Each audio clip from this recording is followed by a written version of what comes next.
Novena parte. Recibieron ya 6 meditaciones, culminando con la meditación sobre la gran invocación.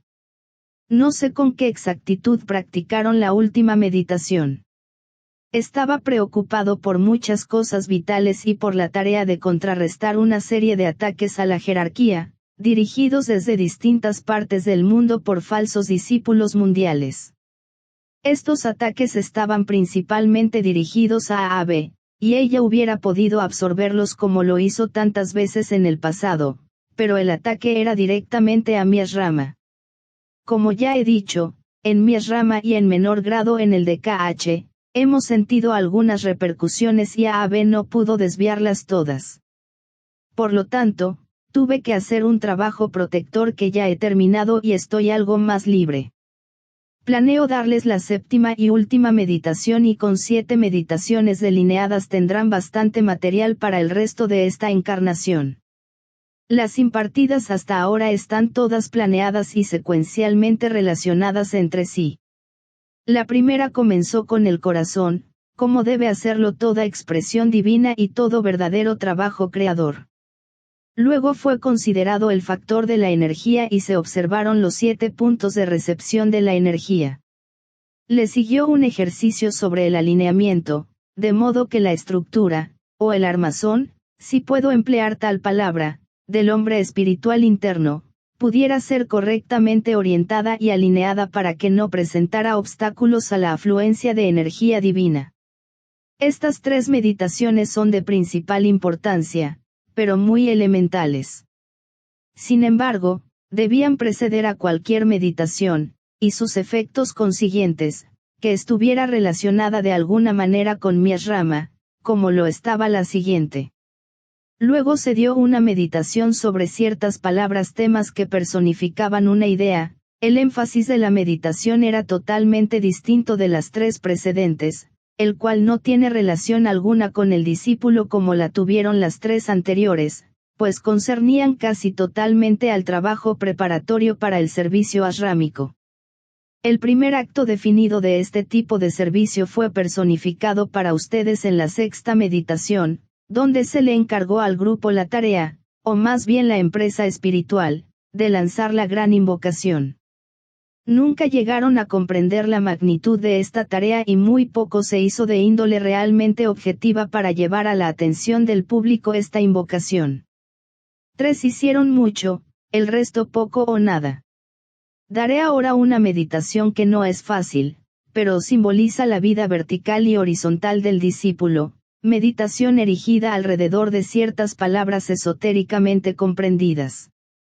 1. Afirmen decididamente el discipulado, y esfuércense por vincularse conmigo, como maestro de la rama. 2. Pronuncien la gran invocación, poniendo el énfasis sobre una de las 4 estrofas, durante las 4 semanas del mes, reflexionando más tiempo sobre la significación de esa estrofa.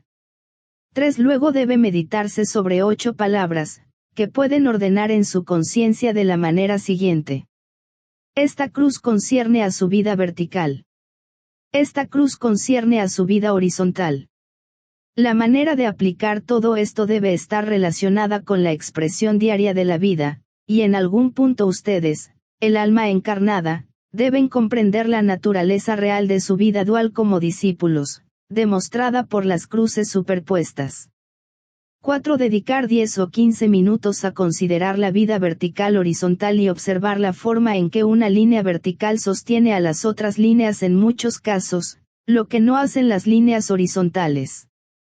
5. Permanecer en el punto donde se unen todas las líneas, considerando que cada uno es el uno en el centro, irradiándose por todo su círculo infranqueable bien definido. 6. Pronunciar el Om 7 veces en forma inaudible. Una de las fórmulas, hermano de antaño, está relacionada con esta meditación. Les será útil comparar lo que dice. 10ª parte.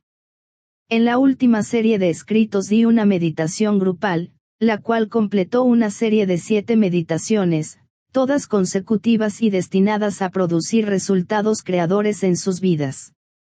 Repetiré aquí algunas ideas dadas anteriormente, Mostraré la síntesis de las 7 meditaciones y demostraré cómo pueden conducir al aspirante, paso a paso, del conocimiento a la sabiduría. Quisiera que captaran el hecho de que si estas meditaciones son seguidas cuidadosamente, pueden transformarlos de un aspirante enfocado en el corazón en un trabajador ashrámico, que complementa la gran invocación. Esta invocación dada últimamente, constituye la plegaria grupal de la humanidad en la era acuariana, por lo tanto, es esencial que todo discípulo, que aspira a servir a la humanidad, haga de su distribución, como también de su empleo diario, un deber y una obligación principales. Anteriormente, insistí sobre esto y ahora les preguntaré si lo hacen. Primera meditación. Control del corazón. Transferencia. He aquí la técnica para crear una línea de energía que relaciona el centro plexo solar y el cardíaco. En realidad es un reflejo o actividad simbólica, dentro del hombre físico, o más bien dentro de sus centros etéricos, para la construcción del antakarana. Tengan en cuenta que el cuerpo etérico es siempre un mecanismo físico. Esta meditación inició el ritmo que hizo posible la presentación de la nueva invocación al mundo. No quiero significar que únicamente ustedes la emplean, sino que muchos discípulos la emplearon en numerosos ashramas. El agotamiento de la emoción y su transferencia como fuerza al corazón, para ser transmutada allí en energía de amor, se emprendió simbólicamente durante la época en que la humanidad estaba desarrollando nuevos reconocimientos. La humanidad, mediante el agotamiento de la energía emocional, incidental a la agonía de la guerra, es actualmente mucho más consciente del corazón que en cualquier otro momento de su historia. Llegaron ustedes a comprender esto y la oportunidad que se les presentó. El mundo de los hombres estuvo sometido a tanta tensión y sufrimiento, que centenares de miles de personas en casi todos los países, nada sentían real o imaginariamente y el centro plexo solar no aceptaba o absorbía nada más. Al que sufría solo le quedaba el consuelo de que los hombres de todas partes estaban en la misma situación y la participación en común del sufrimiento unió a todos los hombres, sin tener en cuenta nacionalidad, religión o clase. Por lo tanto, por primera vez en la historia, la humanidad empezó a reconocer una fase definida de la universalidad. El género humano, como un todo, empezó a participar en la reacción del corazón. Esto era tan general y agudo que el corazón como irradiación motivadora se convirtió en un punto de enfoque humano. Uno de los primeros frutos del sufrimiento universalmente compartido, apareció en la tierra, y con su aparición disminuirá grandemente todo sufrimiento futuro. Trato de darle a esta primera meditación una mayor importancia. Gran parte de lo dado tiene una significación que está más allá de su credulidad. Las significaciones aparecerán si cumplen las instrucciones y practican estas meditaciones, cuidadosa, regular y sinceramente. Si practican intensamente todos los días esta fórmula de meditación durante 2 meses, les traerá grandes beneficios en años futuros. Deberían también esforzarse por comprender no solo su reacción individual, sino la importancia simbólica de lo que están realizando. Quienes saben con certeza que se están preparando específicamente para la segunda iniciación, harían bien en practicar esta meditación cada mes del año durante una semana. Segunda meditación. Energía dirigida. Circulación. Esta meditación constituye la segunda etapa de la primera, que consistía en un ejercicio fundamental, relacionado con el control y la dirección de la energía. Se planificó de tal manera que les permitiría penetrar en el campo de las energías, y desde allí seleccionando la energía necesaria dirigir un determinado tipo de energía al punto designado a través de un definido centro. He dado solamente la idea preliminar, porque toda demostración en el plano físico se basa en un ideal. Recuerden que como el hombre piensa en su corazón, así es él. Por lo tanto, hay una relación directa entre la primera y la segunda meditación. La primera hizo posible la segunda y, eventualmente, producirá efectos. Si esta meditación se practica, comprende y perfecciona, prepara al discípulo para desempeñar más adelante su trabajo como maestro o iniciado. Manipulará energías de acuerdo al plan, dirigirá estas energías desde su propio lugar dentro de la rama, empleando su propio cuerpo etérico como factor complementador. En consecuencia, debe comenzar con las energías que actúan a través de sus propios centros antes de poder dirigir la fuerza rámica a través de ellos, desde lo que se denomina centro cardíaco de la jerarquía. Simbólicamente hablando, hay un centro cardíaco en cada rama principal y secundario, y estos centros cardíacos vierten su energía por intermedio del centro central de la jerarquía, empleándoselo como depósito de energía. Los discípulos deben aprender a trabajar con esta energía pura del amor, cuando se fusiona con las fuerzas del propio rayo del discípulo, que a su vez colora parcialmente la rama al cual está afiliado. Por lo tanto, es necesario que amplíen sus ideas acerca de la meditación, tal como se acaba de dar, para que llegue a ser de naturaleza y efectos asrámicos. Así se los entrena a ustedes para que utilicen el corazón y trabajen con y por medio de los centros cardíacos donde quiera estén en manifestación. Hago aquí una valiosa insinuación y doy un dato informativo. A este respecto, sería útil tener presente que la primera meditación tiene relación con el centro cardíaco en la columna vertebral, y la segunda solo es eficaz cuando el discípulo puede trabajar con el centro cardíaco en la cabeza. En cuanto el discípulo lo logra, comprende tres cosas. 7. La relación entre el centro cardíaco y el loto de 12 pétalos en la cabeza. 8. La necesidad de dirigir la energía del amor, producida por la actividad del centro cardíaco, para servir a la humanidad a través del centro ajna.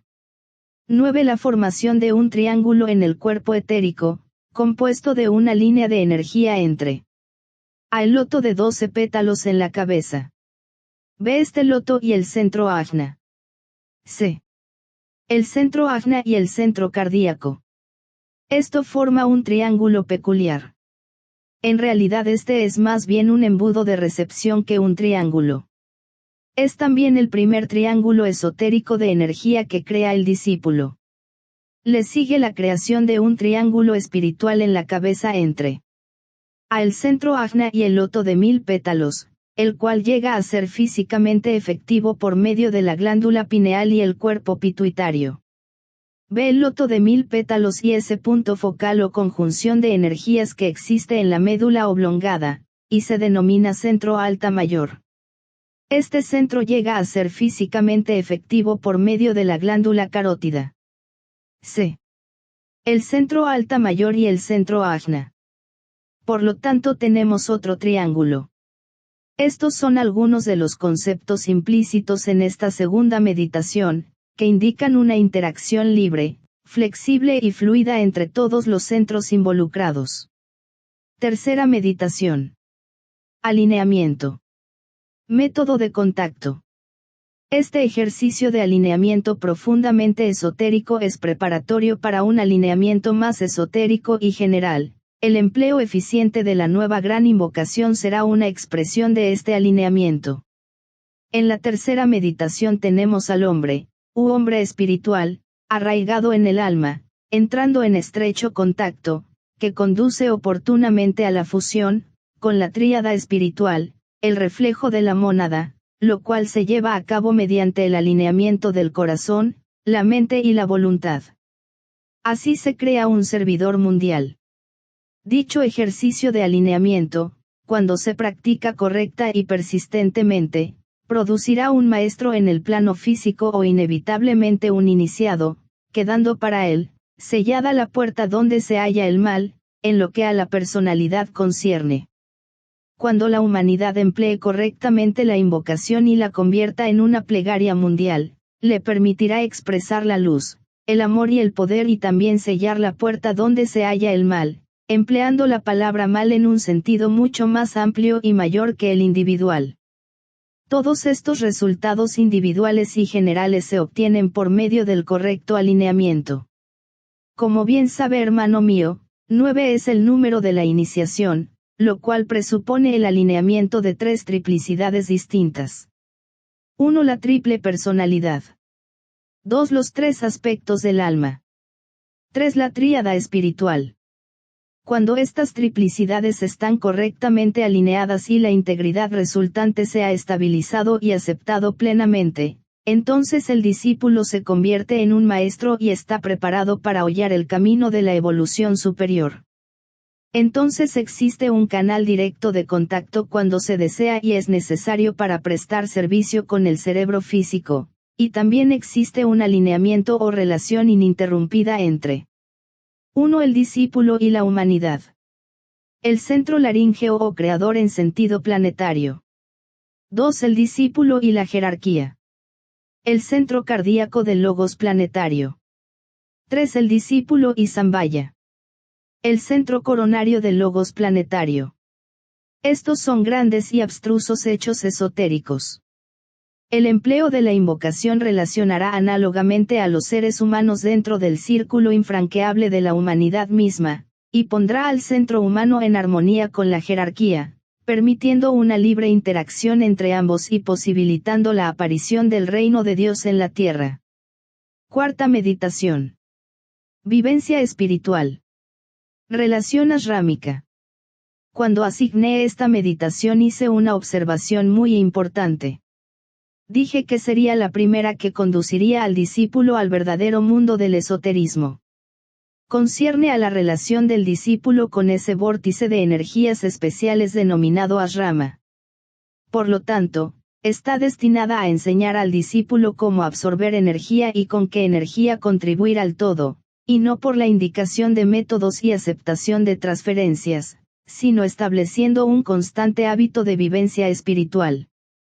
Una frase constituyó particularmente la clave de mis comentarios: los discípulos deben plasmar en su conciencia cerebral el conocimiento estable de la relación y de la actitud.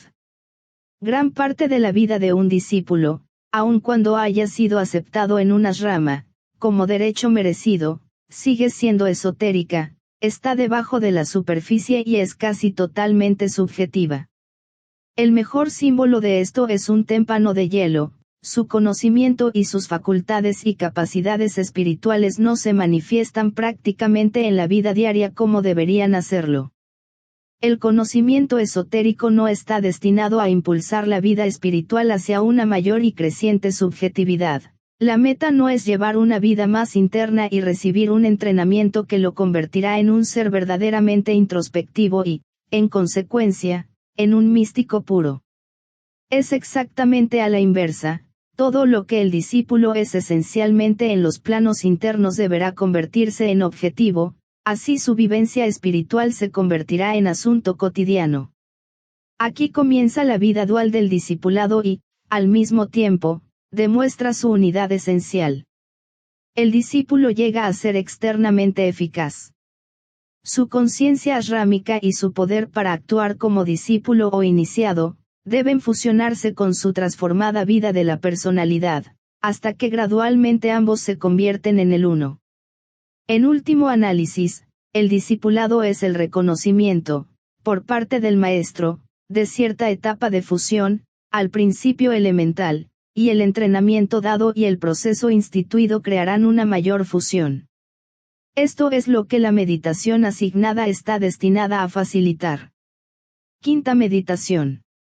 Precipitación. Recepción. Cada una de estas meditaciones lleva al discípulo que las practica a una percepción mayor, o debería llevarlo si se la encara adecuadamente y se la aplica correctamente. Una de las tareas principales de la conjunta jerarquía es presentar a la humanidad estas ideas divinas básicas. De esta manera ella moldea los ideales humanos y, en consecuencia, crea con el tiempo la civilización de su época, proporcionando un campo para su cultura. La cultura se acerca más al ideal que la civilización. Debe enseñarse a los discípulos el trabajo de presentación y de relación entre el tiempo y el acontecimiento. Un correcto sentido cronológico es algo que debe cultivar todo aquel que trabaja para la jerarquía. Sin embargo, antes de poder realizarlo, debe él mismo reconocer y trabajar con ideas, aprender el método de acercamiento y el consiguiente empleo de la nube de cosas conocibles, a la que Patanjali se refiere, y luego traducir estas ideas, con las cuales hizo contacto, en ideales prácticos. A medida que transcurre el tiempo esta nube será más comúnmente reconocida, los científicos comenzarán a darse cuenta que esa nube es el verdadero origen o manantial de todas las ideas e inspiraciones que posibilitan su trabajo y también empezarán a desarrollar la técnica de la concentración dirigida, que les permitirá llegar a la fuente de las ideas y obtener beneficios de la misma. Al principio se hace contacto con estas ideas como si fueran vagas percepciones o remotas profecías. Cuando entran en contacto con ellas los eclesiásticos de cualquier religión mundial, estas ideas son normalmente interpretadas en forma demasiado literal, siendo por lo tanto engañosas, lo cual ha sido responsable de gran parte del sufrimiento del mundo. El método científico evita que el hombre de ciencia cometa ese error. La tarea que desempeño en mi ashrama es entrenar discípulos para que reconozcan las nuevas ideas que surgen y las traduzcan en conceptos que condicionarán el pensamiento humano en el ciclo inmediato. La segunda etapa de este entrenamiento involucra el cultivo del correcto sentido cronológico.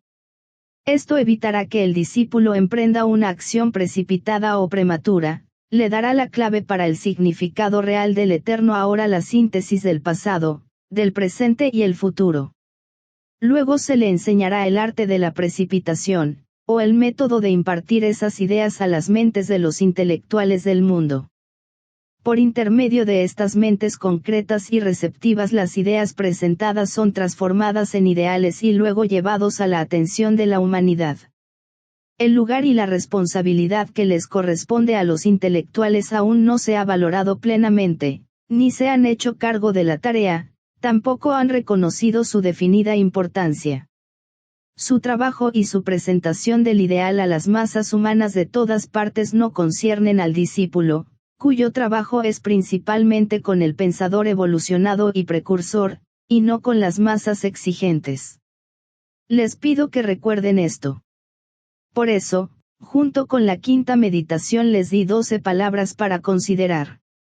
Estaban destinadas a evocar su mente abstracta, pero su evidente significado y significación no estaban destinados a formar parte de sus pensamientos. Cuando recapitulen más adelante sobre estas palabras, considérenlas como 1. Que personifican el punto de vista de la tríada espiritual. 2. Como parte del trabajo asignado a ustedes para conducir a la humanidad hacia adelante. Estas palabras tienen significados nuevos y proféticos, y ustedes deben descubrirlos. Aún no los han descubierto, tampoco han aplicado estos dos métodos para meditar sobre las palabras dadas. Es esencial reorganizar la técnica de la meditación en ambas direcciones. Su trabajo de meditación es demasiado concreto. Anteriormente les di 12 palabras, página 133. Empleen una cada mes en los ejercicios de meditación. Sexta meditación. La nueva invocación. Afluencia espiritual. Me pregunto, hermano mío, ¿ha captado la enorme significación de la presentación de un ejercicio de alineamiento, una plegaria o invocación individual, cósmica y planetaria? Proporciona, como resultado de su correcto empleo, afluencia espiritual directamente al corazón mismo de la humanidad y desde las fuentes más elevadas. Toda la enseñanza que recibieron y el anterior trabajo de meditación fueron simplemente un preludio elemental para la recepción de la última parte o estrofa final de la gran invocación jerárquica, demandando poder y luz. Cuando recibieron, emplearon y distribuyeron esta invocación, ustedes participaron en un acontecimiento cósmico de grandiosa importancia. La intención respecto a esta invocación es 1. Enfocar la incipiente demanda masiva de la humanidad en el nivel más elevado posible. 2. Iniciar un gran ciclo invocador en el cual la invocación fusione, mezcle y una los dos métodos, hasta ahora empleados, de plegaria y meditación. 3. Dar al mundo una nueva plegaria. Esta meditación o invocación es esencialmente una plegaria. Sin embargo, puede ser empleada con gran efectividad, principalmente por aquellos que conocen algo sobre meditación, pues tienen una ventaja especial y peculiar sobre el hombre común acostumbrado a orar, porque la técnica de la meditación utiliza el factor de la concentración mental y el intenso enfoque. Por lo tanto, el discípulo entrenado puede emplear simultáneamente esta invocación en varios niveles. Sin embargo, esta invocación no es un ejercicio de meditación, es esencialmente una plegaria que sintetiza el deseo más elevado, la aspiración y la demanda espiritual de la propia alma de la humanidad y debe ser empleada de esa manera. Cuando la cumple el discípulo entrenado o el aspirante en entrenamiento, debe asumir una actitud meditativa, es decir, una actitud de concentración, dirección y receptividad espirituales. Entonces orará.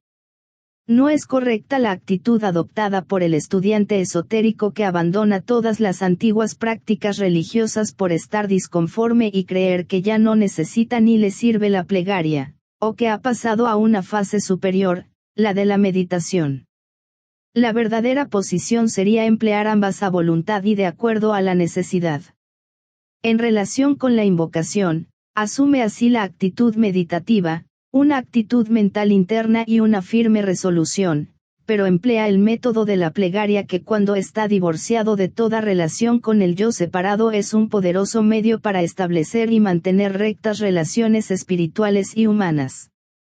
Cuando adopta la actitud meditativa y emplea el complemento de la plegaria, por medio de la invocación, establece una relación con la masa humana, imposible de otra manera, y puede complementar su reconocida aunque inexpresada necesidad, vinculándose además con la jerarquía, la cual actúa desde el plano astral cósmico, pero empleando el antakarana planetario también actúa en los niveles mental y búdico, evocados por el deseo de la masa humana.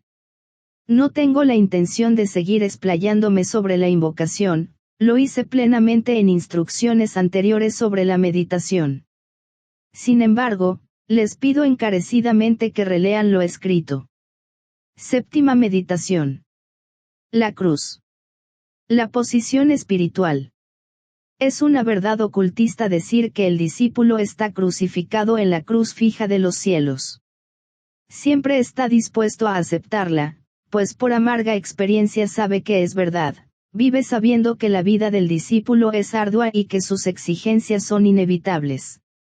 En forma curiosa, una parte de este reconocimiento está basado en la autoconmiseración inconsciente e incomprendida.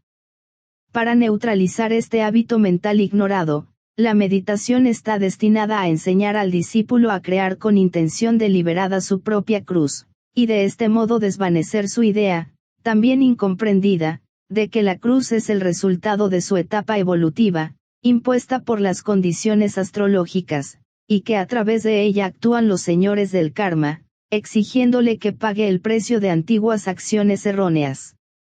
Pero en realidad no es así. Desde el momento en que un hombre es admitido en una rama, ha agotado ya gran parte de su karma bueno y malo, y está preparado para construir su propia cruz sobre la cual se afirma con sus manos extendidas en bendición.